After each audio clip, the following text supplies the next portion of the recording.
Welcome back to Uncorked from Archaeology Now, the series that pops the top off of alcoholic beverages from around the world and across the ages. I'm Lucas Livingston, the creator and host of the Ancient Art Podcast and member of the Chicago Brewing Board of Directors. As we've been learning throughout the series, there are so many fascinating historic alcoholic beverages that don't easily fit into our tidy little modern definitions of beer, wine, and mead. So far in the series, we've been looking at the fermentations of the Mediterranean and the ancient Near East, learning all about alcoholic beverages derived mostly from barley, wheat, and grapes, which were the readily available indigenous domesticated crops. So what happens when we move out of this part of the world to a region where barley, wheat, and grapes didn't grow? Well, where there's a will, there's a way. As our co-host for Uncorked, Dr. Stephen Batchik, mentioned in the first episode, we were pretty much bred to drink, and by extension to ferment.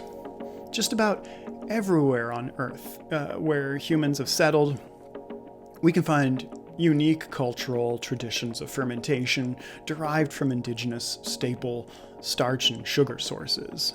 And across the pond in the Americas, corn is king. Corn, or maize, has been central to the development and flourishing of the civilizations throughout the Americas. Domestication of the grain goes back as early as 10,000 years ago in the southern part of Mexico, and it spread across the two continents from there. And correspondingly, we see rich traditions of corn beer throughout the Americas, from Tiswin, among the First Nation peoples of the southwestern United States, to the popular Chicha of the many interconnected cultures across the South American Andean mountain range. Historically, the process for making corn beer was often rather similar to barley beer. You malt, grind, mash, sparge, and ferment. But there are some interesting variations in the process among some of the cultures, which I'll get into shortly. Corn wasn't the only fermentable in the Americas. In North America, among the Maya of Mexico, a beverage called pulque was made by fermenting the nectar of agave. And in South America, along the Andes, we find tremendous variations among the ingredients used for the classic fermented beverage of chicha. The word chicha applies broadly to many fermented drinks among the Andean civilizations. Chicha can be made from the nectar of succulents like pulque, or from other plants including peanuts, cassave, quinoa, and of course, corn. One cannot overemphasize the historic centrality of chicha in the Andes, especially among the ancient civilizations of Peru. The brewing, distribution, and drinking of chicha was integral to religious practice, community celebrations, and socioeconomic cultural norms. From around 600 to 1100 of the Common Era, the Awari kingdom dominated the Peruvian central highlands and coastal regions, and they brewed a chicha from corn and molle, bright red spicy berries of the Peruvian pepper tree. That'd give it a beautiful ruby red appearance. Under the direction of Donna Nash of the University of North Carolina at Greensboro and Ryan Williams of the Field Museum, excavations at the ancient Wari Ceremonial Center of Cerro Baúl explored a massive chicha production facility, which was ritualistically destroyed upon abandonment of the site around 1,000 years ago. Large fermentation vessels and Caro drinking cups were supposedly intentionally smashed by the inhabitants while the site was set ablaze. Archaeologists also unearthed the decorative shawl pins of high-status women littering the brewery floor. And whether they were accidentally dropped there over the years or intentionally left behind, this is a tantalizing early evidence associating elite women with chicha brewing.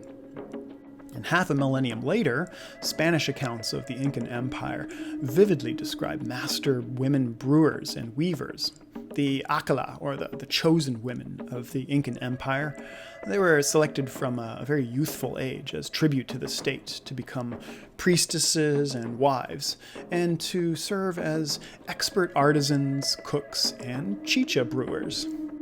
From high society to low, the brewing of chicha was, and largely still is, the domain of women. A chicharia is the establishment where one can purchase chicha, often no more than a modest domicile or a storefront.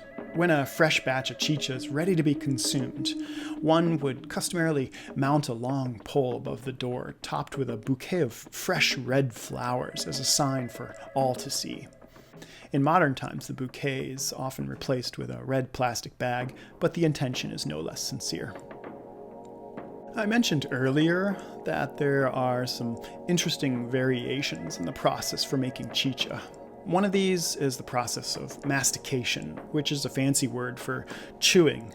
Instead of malting the corn through germination and drying, the brewer would chew or gum ground cornmeal, thoroughly mixing it with saliva.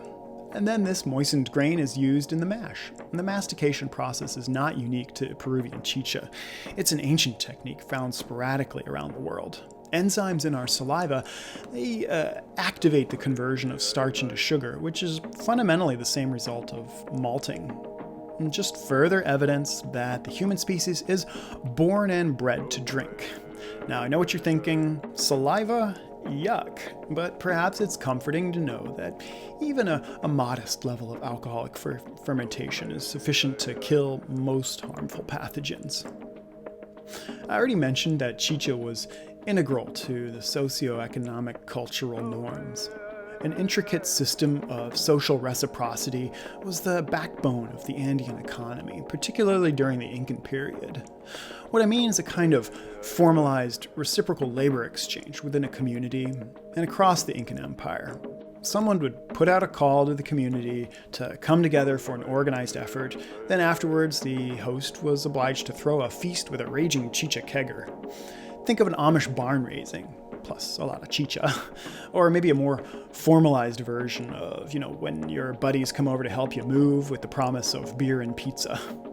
And among the Inca, there was a certain I'll scratch your back if you scratch mine understanding. Well, except for the emperor, of course. He just made sure you got drunk with a full belly, but wouldn't have to scratch anybody's back.